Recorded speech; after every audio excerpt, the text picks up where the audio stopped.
Good afternoon. Today we are discussing backdoor Roth conversions and the pro-rata rule. Um, First off, let's start talking a little bit about Roth IRAs. It's a retirement tool that offers tax-free growth and tax-free withdrawals on contributions of after-tax dollars. That's what separates a Roth from other types of IRAs. The downside is it's limited for high income earners. The example is any married filing joint with a modified AGI above 230 was limited and completely phased out at 240, meaning you aren't allowed to contribute to a Roth IRA. There is a possible workaround, however. It's a backdoor Roth strategy, which allows you to contribute to a Roth IRA and get around those income limitations.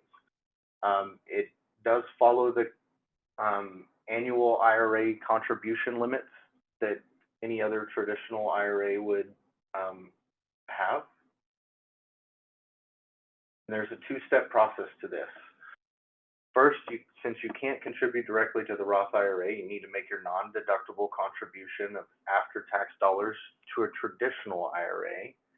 And then step two would be to transfer the funds to a non-deductible, or transfer the non-deductible traditional IRA contribution we just made into a new Roth IRA or an existing IRA if the client already has a Roth IRA set up.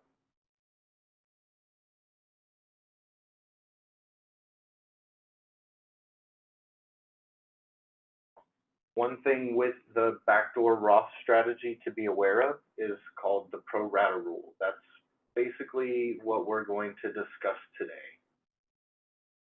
It applies when a taxpayer has funds in traditional IRAs that hold both pre-tax and after-tax contributions. So this rule applies whenever the client already has a traditional IRA set up, and in that traditional IRA, we have non-deductible and deductible contributions that have been made. This kind of prevents you from converting to a Roth 100% tax-free, since you've already received a tax benefit when you contributed some of the funds into the traditional IRA in the first place. So the taxpayer isn't allowed to convert just the non-deductible portion. The pro-rata rule kind of lumps all of the traditional IRA contributions together, pre-tax and after-tax. So one too many clicks. After-tax contributions and their earnings within the traditional IRA are subject to tax in the same proportion as pre-tax contributions and earnings included in all traditional IRAs. So basically what that's saying, and there's a really good example we'll discuss later, is all the tax deductible contributions and after-tax contributions, they're going to be applied in a proportion of the size.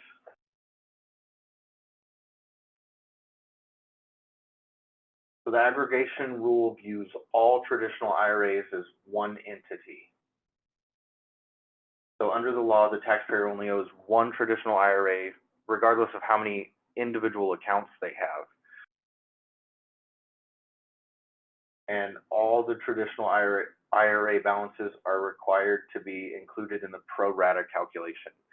So this is basically stating it doesn't matter if the client has 15 different traditional IRA accounts, you have to combine all of the amounts and all the different contributions to figure out the pro-rata rule to even decide if a backdoor Roth contribution would be beneficial. So this is getting into how we calculate tax based on this pro-rata rule. So we divide the deductible amounts and its growth in all traditional IRA accounts by the total traditional IRA balance to determine the percentage.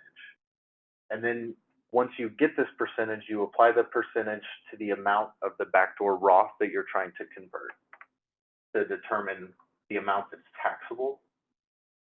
And now we're going to work through a little example.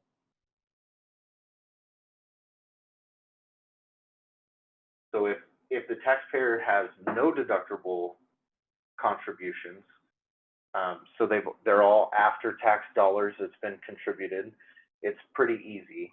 If you make a $7,000 non-deductible contribution to a traditional IRA, that's step one. And then step two is you convert it into a Roth. There's no tax because if that's your only IRA, just that $7,000 contribution, it's all after-tax dollars. When you roll it into the Roth, your top is zero. That would be your pre-tax contributions. There's none for this example. And so 100% would be tax-free when you convert that to a Roth. Now we're going to do an example using this pro-rata rule where there's a client who has a pre-existing traditional IRA and they have a balance in it already. So the taxpayer has a $93,000 traditional IRA made with pre-tax contributions. This means that they had deductible contributions that they've had a tax benefit for in the past. This year, we're making a $7,000 non-deductible contribution with the hopes of rolling it via the backdoor Roth strategy. So the total traditional IRA balance is $100,000. The 93 from prior years, the 7,000 that we just contributed.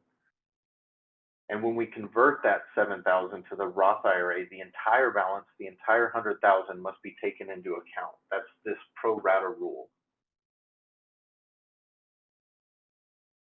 So the 7,000 non-deductible contributions divided by your 100,000 total gives you a 7% after-tax rate, which would mean that if you flip it, the 93 deductible or pre-tax divided by 100,000 gives you 93% pre-tax contributions and 7% after-tax contributions within all traditional IRAs.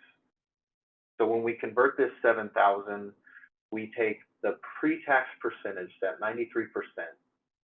And so of the 7,000 that's rolled to the Roth IRA, $6,510 will be taxable. And only $490 or 7% of that contribution would be considered a tax-free contribution to the Roth.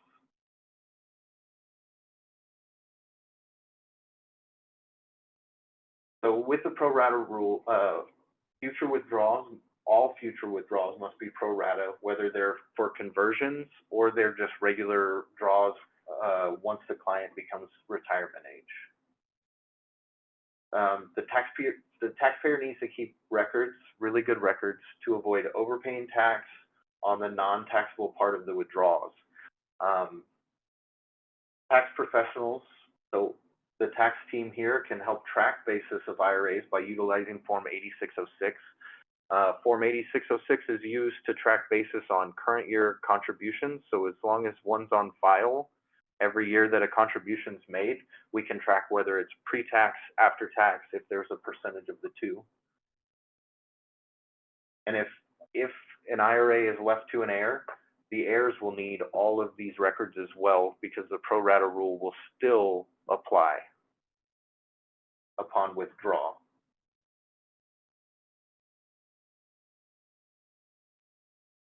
So to avoid the pro-rata rule, you have a few options. You can either convert the entire traditional IRA balance. So in our previous example, it would have been, instead of converting the 7,000 contribution that we had just contributed that year, we could transfer the whole 100,000, and then we would pay tax on the 93,000, which is the pre-tax portion of all balances. And then each year going forward, the pro-rata rule wouldn't apply because the only contributions in all of the traditional IRA accounts would be non-deductible contributions. Another option is to roll the deductible funds and earnings into a 401k plan if it's allowed by your employer. Again, this doesn't really utilize the backdoor Roth strategy, but it is a way to get around the pro-rata rule for clients who have traditional IRAs already. Another strategy is a mega backdoor Roth. If it's available, you can convert after-tax 401k contributions into a Roth IRA if it's allowed by the 401k plan. And there is still a little bit of tax that's associated with that strategy. That wraps up the pro rata rule and examples of how you calculate the tax on any contributions or conversions. Thanks for your time.